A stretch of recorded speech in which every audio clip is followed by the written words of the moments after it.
Ayan, popular Filipino soup po yan. Ang mga Pinoy alam na yan. Ah,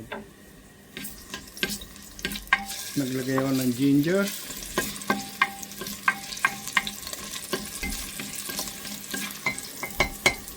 Then, onion.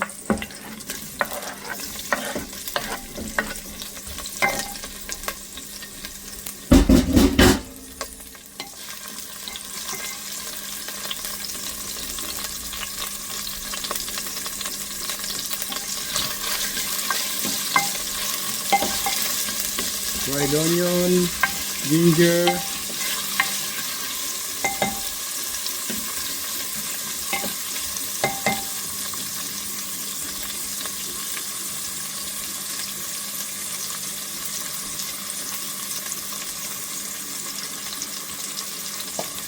fried garlic,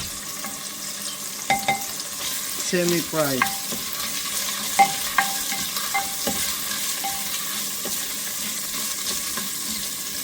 Tayo natin medyo mag-brown yung sibuyas para malasa at mabango.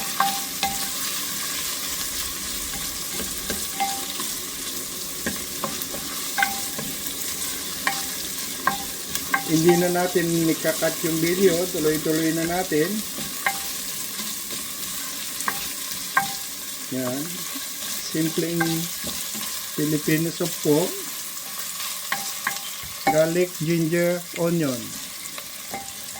Tapos ilagay na natin yung manok. Yan, yung chicken. Ginamitan ko siya ng breast chicken, wings.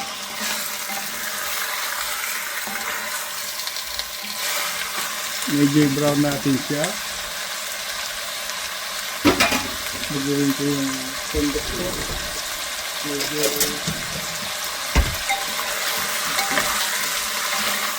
brown natin siya. Yan, niluluto ko sa aking magic banga. Yan, i-brown na, i-yan na lang natin. Sa kutsa kung tawagin.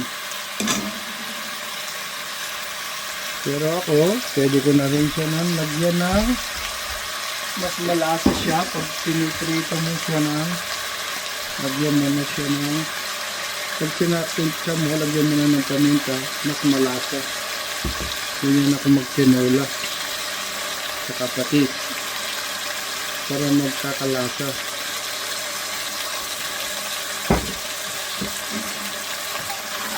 Kaya natin medyo ma-brown yung chicken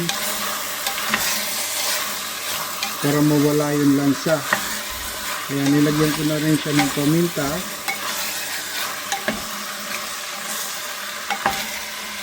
Lagyan pa natin siya ng konting. Kaya may nakahanda akong garlic, fried garlic. Ayan, handa na yan. Lagyan ko pa siya ng konti. Ayoko ng mas maraming bawang din kasi naduduwal ako pag nakagat ko yung bawang pag nabasa. Pero pag pritong ganyan siya, okay pa sa akin. Pero yung nilaw pa, yung puti-puti, pag yun nakagat ko, magsusuka ako 100%.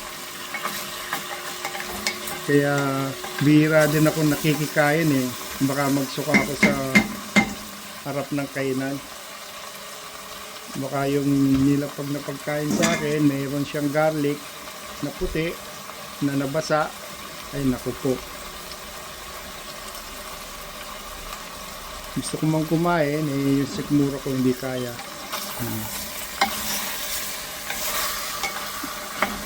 Yan, nag-ano na siya. Nagmamanti-mantika na siya.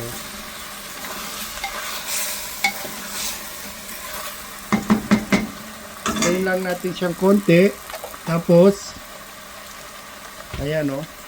Ang dami ring sayote. Yung tatlong sayote yan eh. Tapos yung manok, siguro mga 1.5 kilos ito. Pitso tsaka pakpak.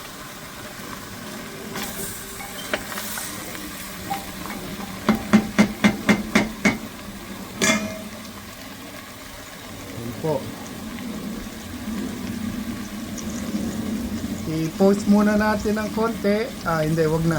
Ituloy-tuloy na natin. Para hanggang sa bawang ko.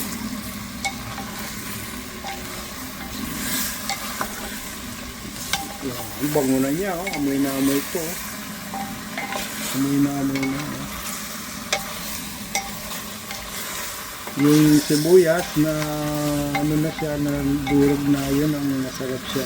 Yung nawawala na yung sibuyas, na prito na ng ito.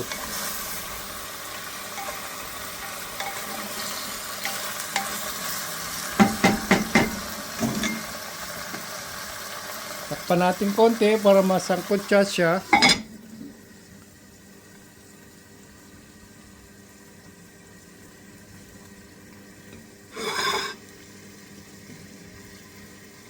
Para lumabas yung dugo-dugo niya.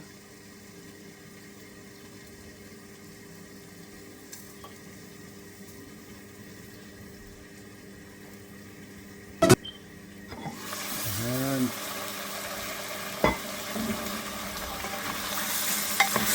Yun, lalabas na yung mantika. Sarap niya, oh.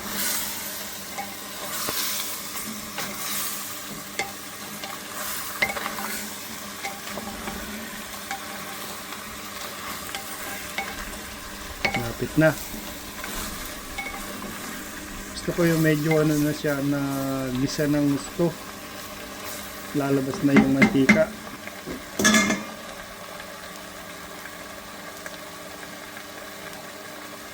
Okay. So, ginagawa ko, mukhang maliit yung kaserola ko. Ay, naku po. Haluin ko ng konti. Yung sayote. Para mag-verde siya. Hindi siya maano. Gigisa ko ng konti. Dami niyang ano. Punong-puno. Maliit yung napaglutuan ko. Para palang pang isang barangay na ito eh. Kaya ako ginigisa yung sayote. Pag medyo verde na siya, tubigan mo, magiging ano na siya, magiging crunchy siya. Yun ang technique doon. Parang yung pinainit mo siya, magbe-verde, pag bigla mo pakuluin, ininto mo yung pagkaluto niya, kaya ang lutong-lutong. Kahit ibalik mo ngayon yun, hindi na siya, hindi na malalata. Yun ang technique. Okay. Pwede na tubigan. Tubigan na natin siya. Yan.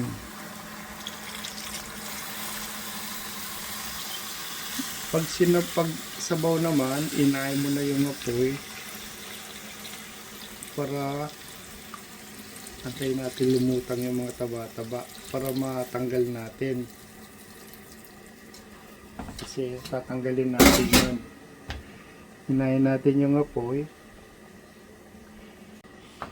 Ayan po, medyo bumubula-bula na. Tatanggalin natin to kasi oil yan, tsaka yung ano ng chicken. So tanggalin natin yun para mag-clear yung sabaw.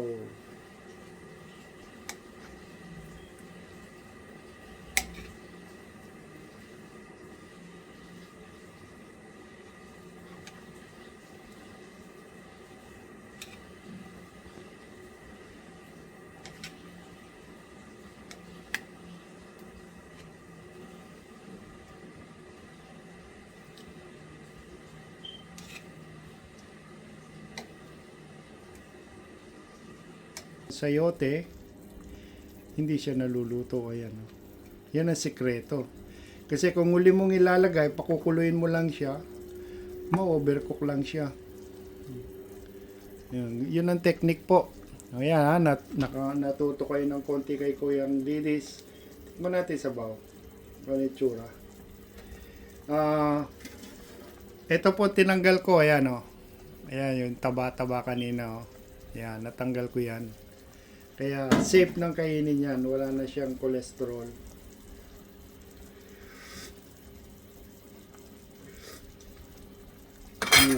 Sarap niya. Lagyan ko lang siya ng konting patis. Yan. Patis nilalagay ko para malinamnam siya. Yan. Konting kulo na lang. Luto na.